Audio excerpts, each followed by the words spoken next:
So they say property is passive income, but once upon a time, my phone said otherwise. I had calls about leaky taps, rent not being paid, tenants moving out, all before breakfast. But here's the truth: property can be passive once you systemize it. So let's talk about what that really means.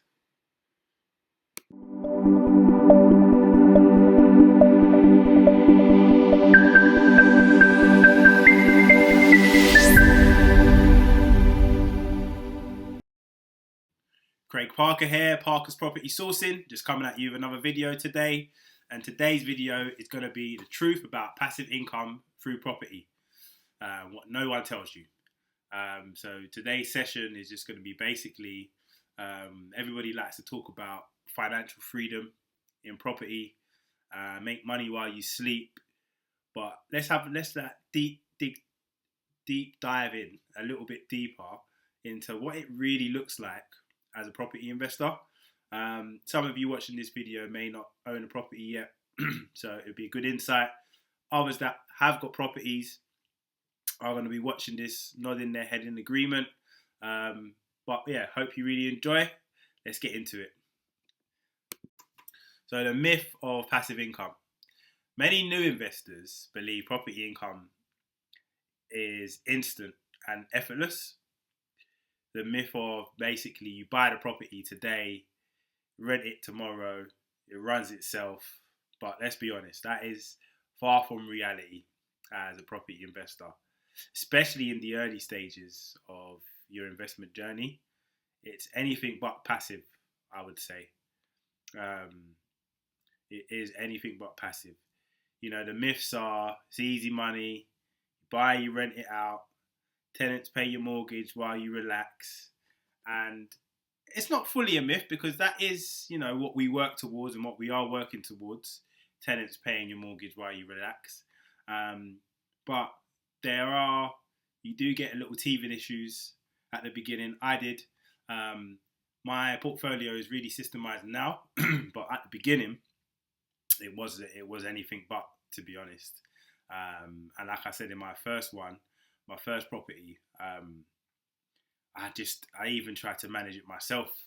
You know, I tried to do the refurb on my own, and that was not passive, to be honest with you. That was far from passive. The real reality is that property requires time, it requires learning, and at the beginning, it definitely requires a deal of problem solving as well. You'll deal with tenants, you'll deal with maintenance issues, and you might even have a few sleepless nights. But once you put all that effort in, it becomes smoother and more rewarding. It really does. At the beginning, with anything really, no matter what you're told and taught, your first buy to let, you're always going to want to be more hands-on than you actually have to be. But sometimes it's, you know, budget permitting as well. Me personally, my first buy to let, I've said the story about it. I'll add the video at the end of this presentation if you like, so you can go watch it if you haven't seen it. But I tried to do the refurb on my own. I then didn't vet my first tenant, so it just loads of issues just happened basically. But once you get through all of that, it does become very rewarding. But you definitely need to take that time to learn. In my honest opinion, you really need to take that time to learn and understand, you know, what you're getting involved in. After the first one, so I'm on number 5 now, and number 5, well, 3, 4, and 5 were so much easier and smoother than 1 and 2, because now I've really, you know, systemized and I'm as hands off as I have to be. Basically, I'm as hands off as I need to be in terms of managing my portfolio. So how can we make it more passive, as I've said just previously? So create systems and routines. An easy system is to get an estate agent to manage the property for you at a fee. That's one easy system. Also, have them do the routine checks um, every 3 months or however often you want them to do a routine check. Get them to do the routine checks, so that just stops any upcoming maintenance issues as well. As I've always said as well in the past, once you buy a property, factor in a new boiler, factor in cleaning out the guttering, factor in the little things that just would creep up with wear and tear. Factor that all in your refurb, so you haven't got to think about it for many years as well. So that's a good system to put in place. Obviously, having a management company is a really good system to put in place. One good system I've put in place as well is I've given them a figure. So if there's a repair that needs doing and it's less than the figure I've given them, don't tell me about it, don't ask me about it, just get it done and send me the invoice. Take it out of the rent or however you want to do it, or I'll pay you however you want to do it, but just get it done. I don't want to hear about it. Get it done. If it's over that amount, then we have to talk about it because it's a little bit of money. But a few of my properties at the moment, I haven't heard a thing. Do you know what I mean? I just get a quarterly update, routine check update in my email. I have a look through it. If there's any issues, they get it sorted under a certain amount. Anything over the certain amount, touch wood, hasn't been a while, so it's been really nice and passive. I haven't heard anything to do with anything because I've got the systems in place, the routine checks are in place, the agents are working for me, tenants are paying the rent, mortgages are getting paid, I'm getting a little bit of income on the side. It's automated. It feels a little bit more passive now than it did at the beginning. That's one thing I can say. So automating systems, getting a really good estate agent on side, getting your payments set up and the tassels set up and automated makes it a lot more passive. But I didn't know that at the beginning. Luckily for you guys watching this video, you're learning now that this is the sort of thing that you can do and can get set up right at the beginning. So here are some real examples of property management software that can help you track everything. You can outsource maintenance teams to handle issues faster if you want.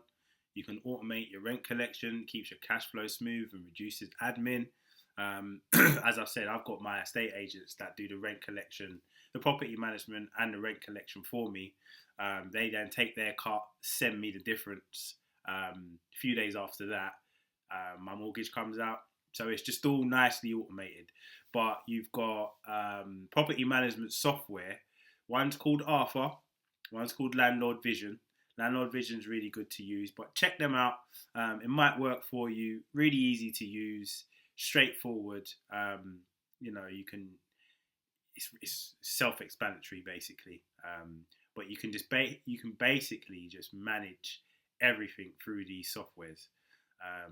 Your rent collection, you can manage your mortgage payments, you can manage your everything, anything and anything. So you can really automate your portfolio from the beginning, from property number one, which will make the rest of them so much more seamless and easy.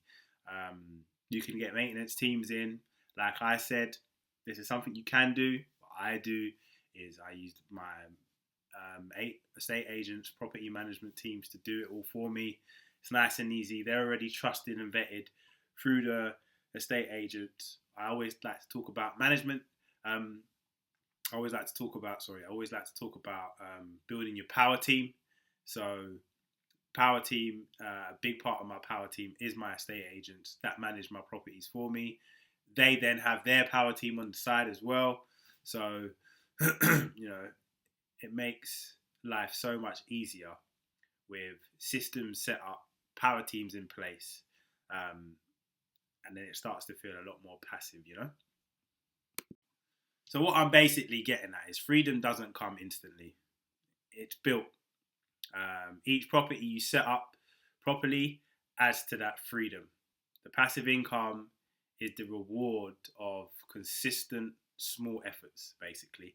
And watch this video a few times take little nuggets from it, but getting everything automated, getting a really good estate agent to manage, rent collect, do the checks quarterly for you, really does start to automate your property portfolio and make it feel a lot more passive.